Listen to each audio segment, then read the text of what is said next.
पूरी साल भर कैलेंडर छानना, साल भर पंचांग छानना, मात्र का श्राद्ध केवल नवमी के दिन ही आता है। और देवी भागवत में लिखा है ये मात्र का श्राद्ध इसी दिन माता जगदम्बा जगत जननी दुर्गा भवानी प्रकट हुई थी पृथ्वी पर। मात्र का श्राद्ध, ये तुम नवरात्रियां पूछते हो, उस दिन माता जी का जन्मदिन नहीं आता, मात्र का श्राद्ध के दिन माता जी का जन्मदिन का वर्णन। मां जगत जननी दुर्गा,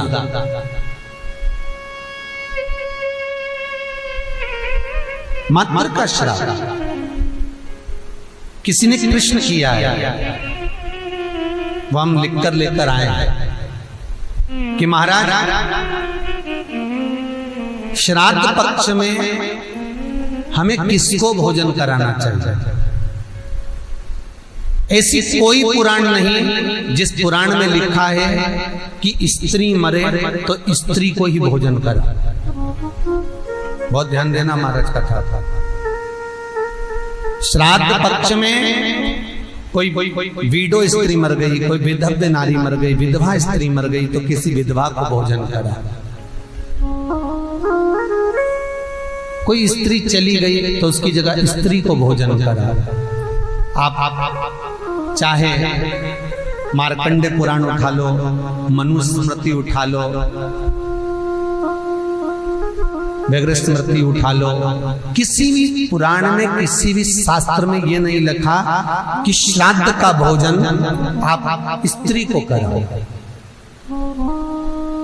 हर पुराण में एक ही बात लिखी है कि ब्राह्मण वो जो पूजन करता हो, ब्राह्मण वो जो गायत्री करता हो, ब्राह्मण वो जो भगवत भजन करता हो, ब्राह्मण वो जो मंत्र का जाप करता हो, ब्राह्मण वो जो नित्य प्रति संध्या करता हो, ब्राह्मण वो जो मंत्र का स्मरण करता हो, वेद और पुराण का ज्ञाता हो, ब्राह्मण वो जो भगवान की सेवा में तल्लीन रहता हो, ब्राह्मण वो जो कंधे पर जनेऊ धारण करता हो, ब्राह्मण वो जो मस्तक पर त्रिपुंड धारण करता हो, ब्राह्मण वो जो जिसके मुख से गायत्री का नित्य प्रति स्मरण होता हो, उसको भोजन कराने का श्राद्ध में हक है। अब ये भी समझ लो कि अगर स्त्री मरी तो स्त्री के श्राद्ध में क्या स्त्री को ही भोजन कराना चाहिए? तो शिव महापुराण, गरुड़ पुराण, गर्ग संहिता, वराह पुराण, ये सारी पुराणें वर्णन करती है कि स्त्री को आप भोजन करा रहे हो। स्त्री क्या वेद पढ़ती है? स्त्री क्या गायत्री करती है? स्त्री क्या संध्या करती है? स्त्री क्या उपासना करती है? नहीं। अगर उस स्त्री के लिए भी आपने ब्राह्मण को भोजन कराया तो भोजन करेगा तो गायत्री करेगा, संध्या करेगा, उससे उसको भाग हमारे पूर्वजों को प्राप्त होगा। इसलिए ब्राह्मण भोजन की महत्वता करते हैं।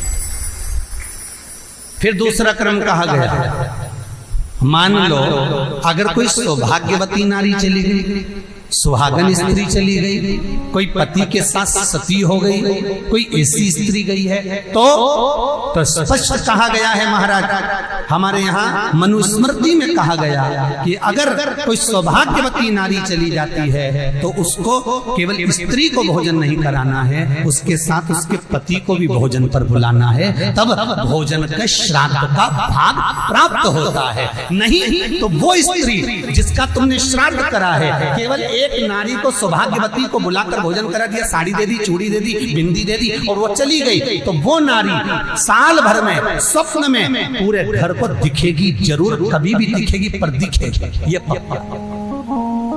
अब कहोगे महाराज हमने तो श्राद्ध में माता जी का भोजन भी कराया था, स्वागन गई थी तो हमने तो एक लेडीज को भोजन भी कराया। वो स्त्री का भोजन कराया, अकेली को भोजन कराया, उसके साथ में उसके पति को नहीं बुलाया।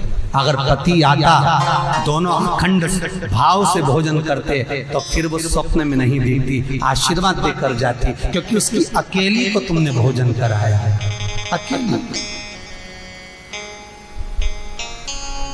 मनुस्मृति कहती है सुहागन स्त्री का जब श्राद्ध आता है तो उसके पति को भी जोड़े पर भोजन करने बुलाना चाहिए, अकेले नहीं। कल मात्र का श्राद्ध है। भारत की भूमि पर जितनी सुहागन स्त्रियां शांत होती हैं, जितनी कुंवारी बेटियां शांत होती हैं, जितनी भी स्त्रियां जिनकी तिथि भी याद नहीं है वो शांत हो जाती हैं। नवमी तिथि उन मातृकाओं का श्राद्ध का दिन रहता है।